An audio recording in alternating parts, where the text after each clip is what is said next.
We Who Wrestle with God by Jordan Peterson. I am so glad that Jordan Peterson wrote this book because to me this is an encapsulation of everything that he's been talking about in lectures and books over the past several years. The central point here is that the Bible perfectly describes the moral landscape that we face as individuals and as a society.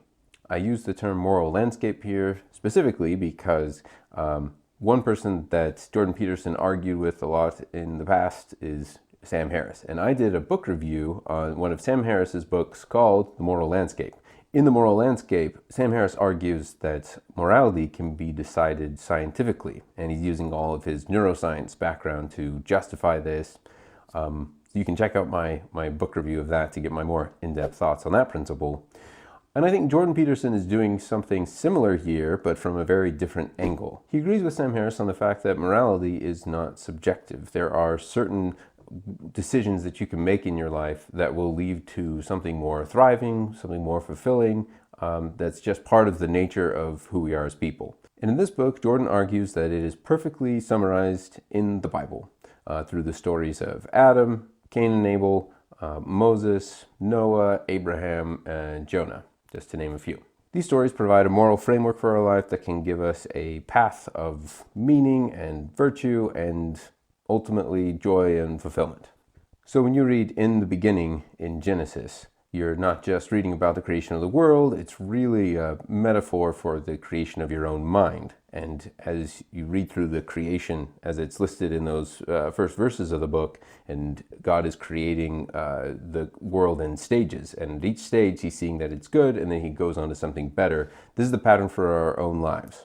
It's fascinating to me that Jordan Peterson is so popular for doing things like having a lecture series on the book of Genesis or Carl Jung or existentialism. Like, you wouldn't think that these are the dynamite ideas that will go viral and make him make his book sell off the shelves. But that's exactly what happens. I think Jordan Peterson has a great talent for taking these old ideas and turning them into a message that is enlivening to people. And because his message really is about waking up from a nihilistic slumber. His message is about accepting a call to adventure and embracing difficult things in the name of a greater prize that you're seeking. It's really an uplifting message, so I can really see why he's popular, because he's good at conveying his enthusiasm to the reader. He's also, I think, in a unique theological position, because he starts the book off talking about the example of Elijah looking for God in the fires and floods, and God was not in the fire, God was not in the flood, he's not in the earthquake, but he was in the still small voice. And that still small voice is the voice of conscience that's in all of us. Similarly, you can look at like the book of Acts, that they should seek the Lord, if haply they might feel after him and find him, though he be not far from every one of us, for in him we live and move and have our being. Jordan uses this throughout the book to argue that God is this voice of conscience that's lifting you up to a higher plane.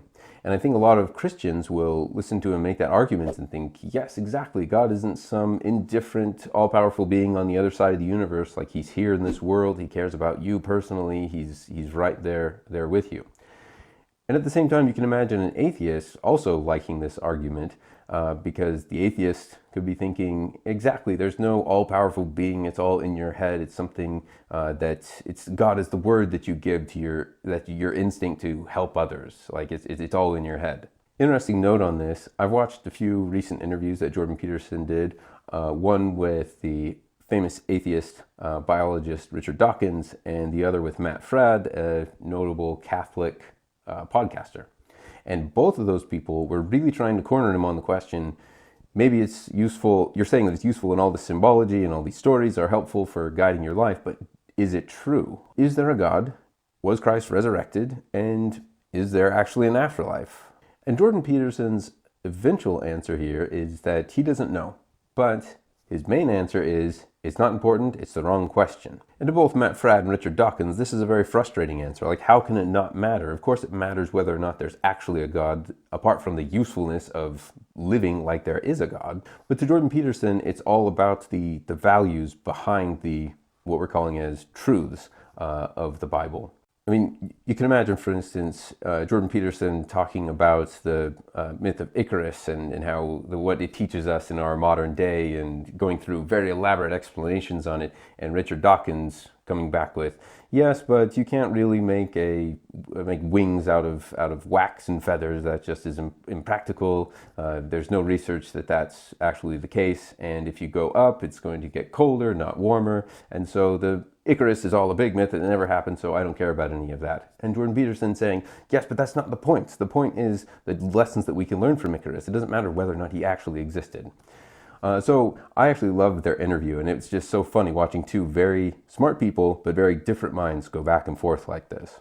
Side note on that interview, I was surprised that they actually found a point of agreement at the end. It was like a plot twist that I didn't see coming. But back to the book, I loved it. I thought it was interesting to hear Jordan Peterson talk through all of the symbology and the myths, and tying it out to the various things that he does throughout the course of the book. In fact, a lot of times he'd be talking about something going on in the world today, and then he would reference something back in the story of Adam, and I thought, oh yeah, we're talking about the Bible, actually. But he gets so far into his arguments, I found myself forgetting that in the course of the book sometimes. Richard Dawkins, I think, does have a point when he says that Jordan Peterson is drunk on symbols.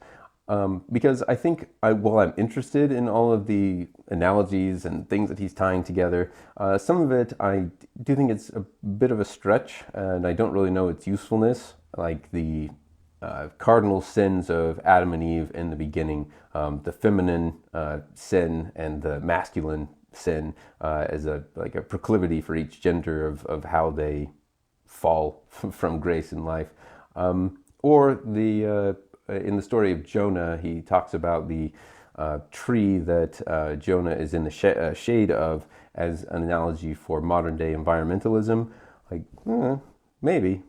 You can kind of picture this getting out of hand, like if I talk about going to get the mail, and I open my door, and door opening is symbolic of stepping out into the world and accepting your adventure, and walking on 2 feet